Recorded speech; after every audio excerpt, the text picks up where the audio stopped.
বৃহস্পতিবার বিকেলে বনপাড়িল দক্ষিণপাড়া গ্রামে বাড়ির পাশে খেলছিল 7 বছর বয়সী আতিকা। কিছু সময় পর তাকে খুঁজে না পেয়ে উদ্বিগ্ন হয়ে পড়ে পরিবার। শুরু হয় খোঁজাখুঁজি, মাইকিং এর পাশাপাশি সামাজিক যোগাযোগ মাধ্যমেও ছড়িয়ে দেওয়া হয় নিখোঁজের খবর।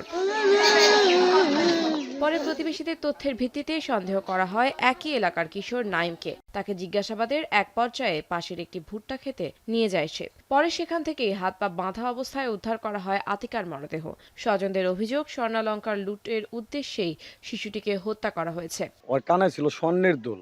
আগে টার্গেট আসলে ওই স্বর্ণের দুলের জন্য।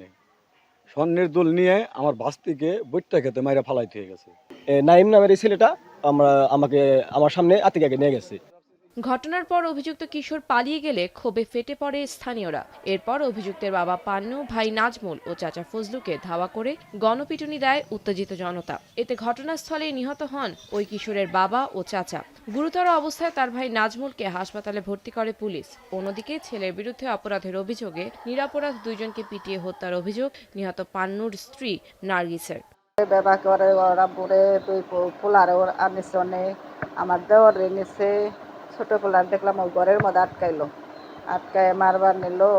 তারপর বানলো ব্যক্তিরে দড়ি দেয় গাছের লগে বানলো। আমি কই আমি এবার দড়ি খলাইবার গেলাম, আমাকে বাইন্দেন না মাইরেন না, মারে বাইন্দা মারলো। পরিস্থিতি নিয়ন্ত্রণে এলেও শিশুটির মৃত্যুর প্রকৃত কারণ উদ্ঘাটন এবং গণপিটুনির ঘটনায় জড়িতদের শনাক্তে কাজ চলছে বলে জানিয়েছে পুলিশ।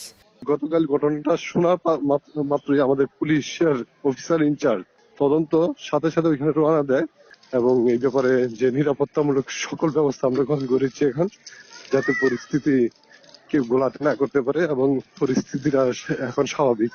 দ্রুত ঘটনার সুষ্ঠু তদন্ত করে জড়িতদের আইনের আওতায় দৃষ্টান্তমূলক শাস্তি নিশ্চিতের দাবি নিহত দুই পরিবারের। এখন মানিকগঞ্জ।